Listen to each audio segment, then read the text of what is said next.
성경에 나오는 14만 4천은 정말 성경 해석의 뜨거운 감자입니다. 이단들이 자기들 교리 합리화를 위하여 14만 4천 명을 환란기를 통과하는 동안 구원받는 사람들이다. 그 안에 들어와야 된다 라고 말합니다. 그래서 14만 4천 명에 들어가기 위해서 무엇을 해야 하고 행위와 과정을 만들어 놓고서 그곳에 들어가기 위한 자기 교파 교리로 미혹을 합니다. 성경도 억지 해석을 하면서 말입니다. 그래서 우리는 14만 4천 명이 누구인가를 잘 알아야 합니다. 이 성경 해석은 저 혼자만의 주장이나 가르침이 아닙니다. 근본주의 올바른 믿음을 갖고 있는 분들의 믿음이요 교리적 가르침이기도 합니다. 세대주의 신학의 종말론의 권위 있는 성경 해석학 박사들의 가르침이기도 한 것입니다. 월버드 박사나 펜테코스트, 존 메가더, 그리고 찰스 라일리 등도 같이 하는 문자적 해석 방법입니다. 14만 4천 명의 숫자는 요한계시록에서 두 군데가 나오죠. 요한계시록 7장과 14장입니다. 이제 먼저 알아야 될 것은 첫째, 요한계시록 7장의 14만 4천 명은 분명 유대인이라는 것을 지난 시간에 설명했습니다. 요한계시록의 7장과 14장에 나오는 14만 4천 명에 대해서 달라스 신학계의 월버드 박사나 펜테코스트 박사는 이것을 문자적으로 해석을 합니다. 그래서 14만 4천 명은 환란기 기간 동안 선택된 유대인으로서 각 지파별로 12,000명씩 인침을 받은 자들이고, 이들은 대환란 기간 동안 복음 전파자의 역할을 하며 많은 사람들을 그리스도께로 인도하는 사명을 갖고 있고 하나님의 보호 아래 있다라고 이야기하고 있습니다. 이단들이 말하는 14만 4천은 한국 사람이 아닙니다. 유대인입니다. 그리고 이때는 교회는 모두 휴거되고 없는 고통의 때입니다. 성경을 문자적으로 해석하며 이해해야 성경을 잘 이해하고 깨달을 수가 있습니다. 이단의 유혹에 빠지지 않을 수가 있는 것입니다. 두 번째, 그렇다면 요한계시록 14장에서 14만 4천 명은 누구일까요? 14장 1절을 한번 보겠습니다. 또 내가 보니 보라, 어린 양께서 시온 산 위에 서 계시고 그분과 함께 14만 4천 명이 서 있는데 그들의 이마 안에는 그분의 아버지의 이름이 기록되어 있더라. 이 부분이 궁금한 사람들이 많아서 각 성경 해석을 하는 권위 있는 해석자들은 어떻게 해석하는가, 이것을 제가 다 뒤져봤습니다.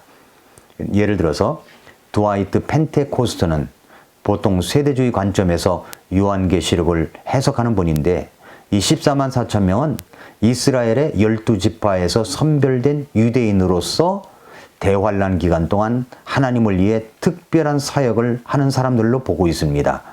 이들은 하나님의 인을 받은 자들이며 대환란 동안 복음을 전하고 하나님을 증거하는 역할을 하고 있다. 이렇게 펜테코스트 박사는 해석하고 있습니다. 그 다음에 이제 월버드 박사는 이분도 세대주의적 해석을 따르는 분입니다. 14만 4천 명은 대환란 기간 동안 이스라엘 백성 중에서 선택된 자들로 그들의 사명은 하나님을 증거하고 많은 사람들을 구원으로 인도하고 있다라고 해석하고 있고, 이들은 순결한 자들로 우상 숭배에 물들지 않은 자들로 해석하고 있습니다. 그 다음에 또 조난 라이스는 전통적 침례교 관점에서 요한계시록을 해석합니다. 14만 4천 명은 대환란 기간 동안 특별히 보호받는 유대인으로 봅니다. 같은 해석이죠? 그들은 하나님에 의해 인을 받아 특별한 보호와 사명을 부여받았는데 하나님의 특별한 은혜 아래 있는 자들이다 라고 하는 것입니다. 이렇게 이제 세대주의적 입장에서 문자적 해석하는 분들의 해석 방법입니다. 그러나 여러분, 이것을 상징적으로 해석하는 개혁주의적 입장도 있습니다. 이분들은 대환란 동안에 특별히 구원받은 자들을 말하는 상징적 숫자다, 이렇게 말하고 있다는 겁니다. 이건 전체적으로 볼 때 모순이 많은 해석입니다. 종합해 볼 때 이렇습니다. 먼저 요한계시록의 14장의 14만 4천 명은 7장의 14만 4천 명과 같은 사람들입니다. 저명한 성경학자들의 공통적 생각은 14장의 14만 4천 명은 7장에 나오는 유대인이다 라고 하는 이야기를 하고 있습니다. 14장의 14만 4천 명은 7장에서 인침받은 유대인들이 복음을 전하며 활동을 하다가 순교해서 하늘에 있는 모습이다라는 것입니다. 그래서 그들의 이마에 하나님의 아버지의 이름이 있습니다. 요한계시록 7장 3절에서 천사들이 이르되 우리가 우리 하나님의 종들의 이마 안에 인을 찍어 그들을 봉인할 때까지 땅이나 바다나 나무들을 해치지 말라 하더라 라고 했던 것을 기억하면 쉽게 해석할 수가 있습니다. 또 두 번째, 요한계시록 14장은 시대가 바뀐 모습을 보여주고 있다는 것을 알아야 됩니다. 왜 그렇게 보느냐면 14장 2절과 3절에서 내가 하늘로부터 나는 한 음성을 들었는데 그것은 많은 물들의 소리 같고 큰 천둥 소리와도 같더라. 또 내가 자기 하프로 연주하는 하프 타는 자들의 소리를 들었는데 그들이 왕좌 앞과 네 짐승과 장로들 앞에서 새 노래 같은 것들 부르더라. 땅에서 구속받은 14만 4천 명 이외에는 아무도 그 노래를 배울 수 없더라. 자, 이분들은 새 노래를 부르는데 아무도 그 노래를 따라할 수 없는 새 노래였습니다. 그것은 시대가 바뀌었음을 말하는 겁니다. 시대라고 하는 경륜, 그 경륜을 말하는데, 시대라고 하는 것은 경륜을 말하는데, 믿음으로 우리가 동일하게 구원받는 것은 같지만 계시의 내용은 다른 때로 볼 수 있습니다. 은혜의 복음을 선포하는 교회 시대는 휴거로 말미암아 이제 끝이 났습니다. 이제는 지상에서의 환난기에 은혜의 복음을 선포하는 시대는 끝이 났습니다. 이제는 왕국의 복음을 선포하는 환난 시대가 왔기 때문에 새 노래라는 표현을 하고 있는 겁니다. 요한계시록 14장 4절에서 이들은 여자들과 더불어 자신을 더럽히지 않은 자들이니 이는 그들이 처녀들이기 때문이라. 이들은 어린 양께서 가시는 대로 그분을 따라가는 자들이며 사람들 가운데서 구속을 받아 하나님과 어린 양께 첫 열매가 된 자들이더라 라고 했습니다. 여기에 첫 열매라는 단어가 등장하죠. 이것은 새 노래라는 단어처럼 교회 시대가 끝이 나고 환난 시대 속에서 첫 열매라는 말입니다.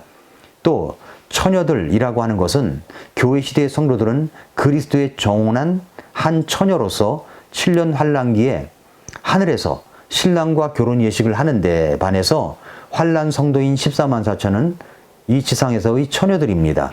이들은 결혼 예식의 들러리라고 볼 수가 있습니다. 마태복음 25장에서 결혼 예식을 마치고 신랑이 돌아왔을 때 신랑을 맞으러 나간 10처녀 중 기름을 예비한 처녀들과 예비하지 못한 처녀들이 누구냐면 바로 이들 유대인을 말하는 겁니다. 유대인. 누가복음 12장 36절에서 너희 자신은 마치 자기 주인이 결혼식에서 돌아올 때 그를 기다리고 있다가 그가 와서 문을 두드리면 그를 위해 즉시 열어주려고 하는 사람들 같이 되라 라고 했습니다. 근데 이 말씀이 누가복음 12장 35절부터 40절에 나오거든요. 근데 마태복음 25장 41절부터 51절과 이게 같은 내용입니다. 예수님의 지상 재림 때를 말하고 있는 것입니다. 주님은 이때 분명히 결혼식에서 돌아오신다고 말씀했습니다. 그러므로 주인인 신랑과 그의 신부는 이미 하늘에서 결혼 연식을 마쳤고 지상으로 오는 것이죠.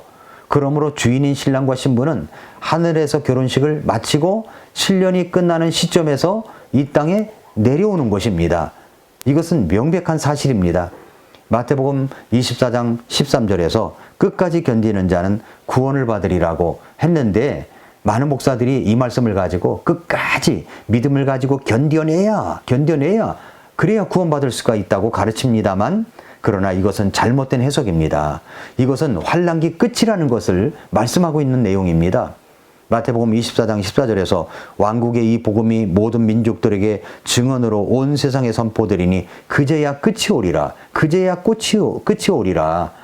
예, 환난기 시대에 믿음을 가진 사람이라면 그 믿음이 증명이 되어야 되는데 그것은 짐승의 표를 받지 않고 끝까지 환난을 견딤으로 그 믿음을 증명할 수 있어야 합니다.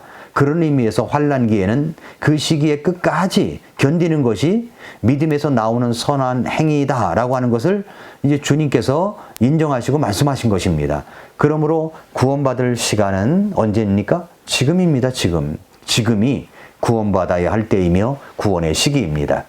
마지막으로 그렇다면 이 14만 4천이 시온산에 서 있는 때가 언제입니까? 언제일까요?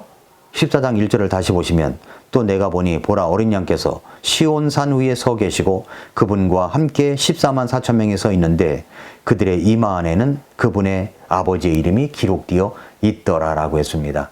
어린 양께서 시온산 위에 서 계시고 그 어린 양 예수님과 함께 14만 4천 명이 서 있습니다. 그렇다면 그 시온산은 어디를 말하며 이때는 언제쯤인가 하는 겁니다. 월버드 박사나 펜테코스트 박사, 찰스 라일리, 존 메가더 모두 7년 환란 기간의 후반부, 특히 환란이 끝나가는 시점이나 환란 후에 일어난 사건으로 같이 그렇게 해석하고 있습니다. 이 장면은 14만 4천 명이 환란 중에 하나님의 특별한 보호를 받고 결국 영적으로 승리하여 예수님과 함께 천국에 서 있는 모습을 나타내고 있습니다. 사랑하는 성도 여러분, 정리하자면 요한계시록 7장과 14장의 14만 4천 명은 유대인입니다. 같은 사람들을 말하는 겁니다. 이방인은 아닙니다. 한국 사람도 아닙니다. 환란기에 구원받은 셀 수 없는 큰 무리는 따로 있습니다. 환란기에 일어날 일들을 보면 지금 우리가 은혜 시대에 살고 있음이 얼마나 감사한지 모릅니다. 지금이 구원받을 때입니다. 지금이 예수님을 받아들일 때입니다. 구원받은 사람들은 내 생각과 뜻을 뒤로하고 하나님을 기쁘시게 하는 것이 무엇인지를 생각하고 살아가야 됩니다. 나 같은 자를 구원하신 그 예수님의 뜻대로 살아가십시오. 혹시 여러분 가운데 아직 교회 나가지 않는 분들이 있습니까? 기성교회에 대해서 많은 실망과 상처가 있을지라도 이제는 성경적인 교회를 찾아 나가서 주님의 몸된 교회를 함께 세워 나가는 여러분이 되셔야 됩니다. 이제 그래서 주님 오실 날이 가까운데 우리 예수님이 오실 때 잘했구나, 신실한 종아, 이렇게 칭찬받는 저와 여러분들이 될 수 있기를 바랍니다. 오늘도 미라클 모닝입니다.